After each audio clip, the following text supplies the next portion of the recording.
Now, as mentioned, we begin our dialogue with Keith Banting. Dr. Banting holds the Queen's Research Chair in Public Policy at Queen's University in Kingston, and to hit just a few of the many highlights of his work. He's the co-editor with Will Kimlicka of Multiculturalism and the Welfare State, Recognition and Redistribution in Contemporary Democracies, and also co-editor of Belonging, Diversity, Recognition, and Shared Citizenship in Canada. His current research focuses on ethnic diversity, multiculturalism, and the welfare state. He's the co-director, again along with Will Kimlicka, of the Multiculturalism Policy Index project. It's an important project that monitors the evolution of multiculturalism policies across Western democracies, and it provides a standardized framework for information about multiculturalism policies. So it is, among other things, a valuable tool for comparative research projects. And this ties into the core of his remarks this afternoon. And over to you. Thank you very much, Susan. I'd like to thank the Center, Global Center for Pluralism, for putting this event together and for inviting me to take part. The theme of my talk might be, my initial comments might be characterized as confessions of a confused Canadian. Because when I, as a Canadian with particular understanding of the nature of multiculturalism and the issues involved, watch the unfolding debate in Europe, there are many points at which one has a sense that there's a kind of disconnect or misunderstanding on the two sides of the two continents. Certainly, at first glance, if one was to take at face value the debates, the political debates, the discourse, the rhetoric in the two countries, Canada and in Europe, one would think that there is a dramatic divide developing in approaches to diversity and integration. One would be forgiven for thinking that the Atlantic is getting bigger. We learn in the European context from Chancellor Merkel that multiculturalism has not simply failed, but failed utterly. And the Prime Minister of Great Britain has had critical things to say about multiculturalism as an approach to diversity and emphasizing the importance of a muscular liberalism. On the Canadian side, we still, I think, could safely say that the multicultural approach has broad acceptance across the political parties. None of the major political parties contest the basic principles. There may be disagreement around the edges, but no one has mobilized extensively and successfully to challenge the basic direction of diversity policy in this country for some time. And so one does get the sense of a growing divide. But for this Canadian, at least, this image of growing divergence prompts a number of surprises. First, one is struck powerfully, I think, by the very different ways in which the term multiculturalism is used in Canada and in Europe. In the European context today, increasingly, the concept of multiculturalism is seen as a belief or a philosophy that one should accept the proposition of distinct societies, separate or parallel societies within a particular country. This was the conception of multiculturalism that Chancellor Merkel said had failed utterly. And yet on the Canadian side, we've never thought of multiculturalism, certainly as it relates to newcomers, as it relates to immigrants to Canada. We never thought about multiculturalism in those terms. We have thought of it as a recognition of, support for, legitimation of cultural difference, but we've also seen it as a mechanism for actually encouraging the integration of newcomers into the Canadian mainstream, into the economic, social, and political life of the country. When they come, we assume they're coming to stay and coming to be Canadians, to be Canadian citizens. We've thought of multiculturalism as a way of being Canadian, not a way of being separate. And so from the very beginning, this is a conversation, a transatlantic conversation, which is off to a difficult start because we are using the same term in very different ways. A second point that I sometimes surprises, certainly confuses, is that when you look more carefully at the European experience at the moment and look below the surface of the political debates, political rhetoric, political discourse, what is striking is the actual stability in many of the policies that Canadians would call multicultural policies, in the stability and even expansion of multicultural policies over the last decade, at the same time as we've had this backlash at the level of political debate. So there's a kind of curious experience when one looks as a Canadian at the European context at the moment, and one has to say, whoa, I'm not following this. I'm a bit confused. So another reason why I'm a confused Canadian. And then a third surprise. When one looks at European debate, one sees often a new policy recommended and implemented, a policy which is seen as something different from, a change from, in contradiction to the multicultural past.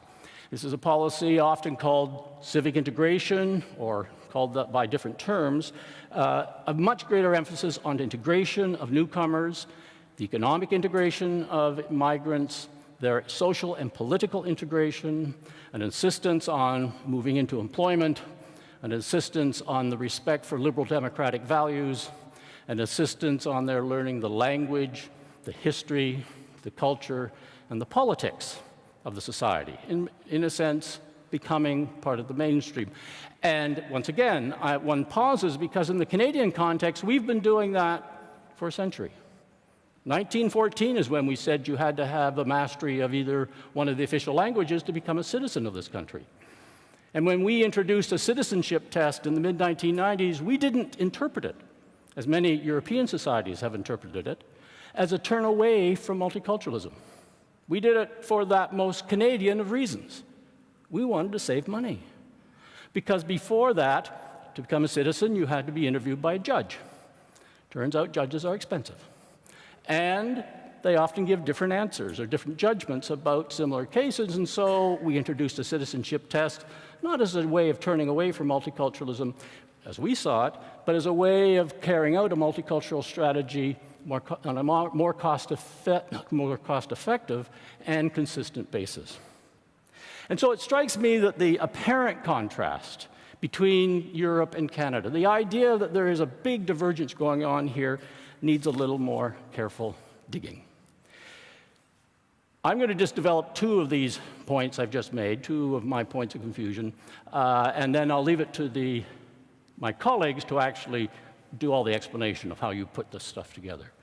I want to talk a little bit about my second point, that beneath the kind of debate in Europe about multiculturalism, there's actually considerable stability in what we would call multiculturalism policies.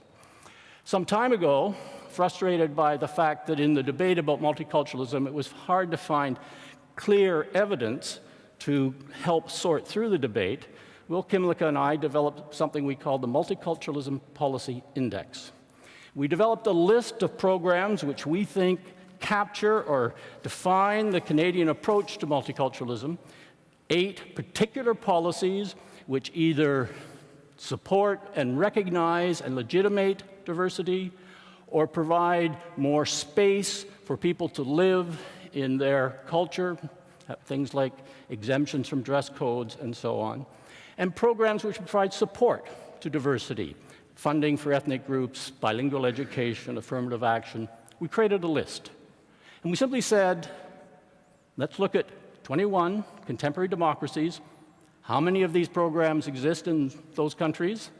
How many of them have expanded their programs over time? How many have retrenched? Now, in your kit or in the materials available at the back, you've got a little summary of the index, and I'm not going to bore you at great length with the description of it. You can find the details there. But I think what is striking, at least to me, is that despite the debate about a backlash to multiculturalism in Europe, the basic pattern is one of stability and expansion. There are a couple countries which have reduced their multicultural programming, the Netherlands being the leading exemplar of that trend. But in the vast majority of cases in Europe, countries have maintained their policies of this sort or even expanded them over the last decade. So there has been, if anything, an expansion or development of what Canadians would call multiculturalism policies.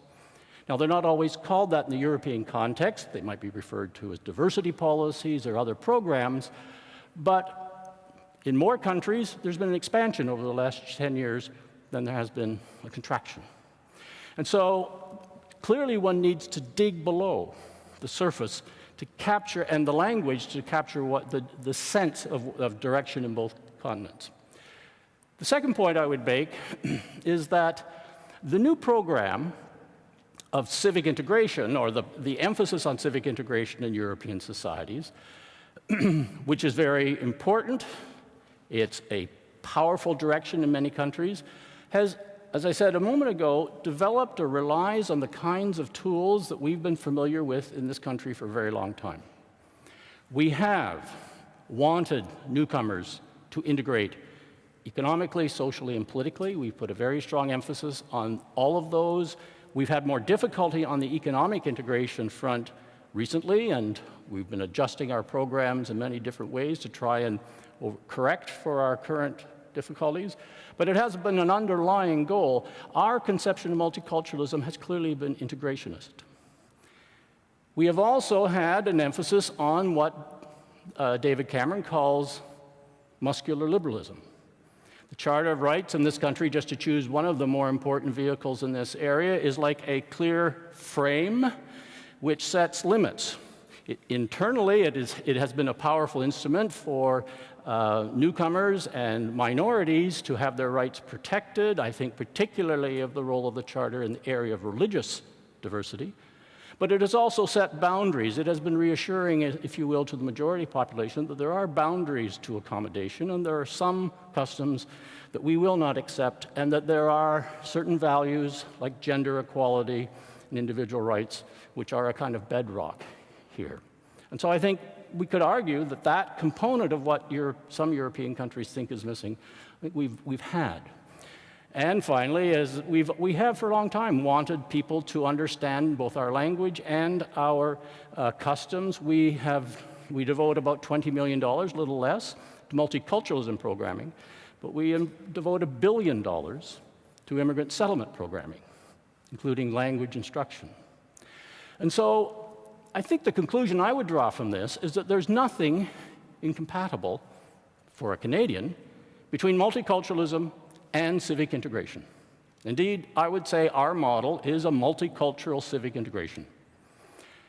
Now, there's one qualifier to this, and that is that I think the form of civic integration matters here.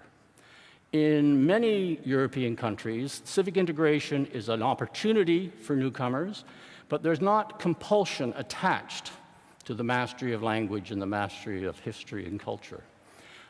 In some European countries, increasingly forceful instruments are put in place, in some cases quite, I would argue, coercive processes, certainly forceful processes, we can debate the adjective, where people are put under considerable pressure to learn the language, learn the history, learn the culture, learn the political structure, and the continued residence in the country depends on that.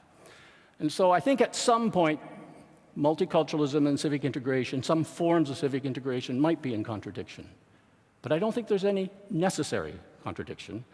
And there's no necessary reason why the kind of model, the kind of maintaining diversity policies, but perhaps not calling them diversity policies, and a kind of vigorous civic integration strategy in the European context, a Canadian and Canadian experience, I think, would suggest is certainly viable. Thank you.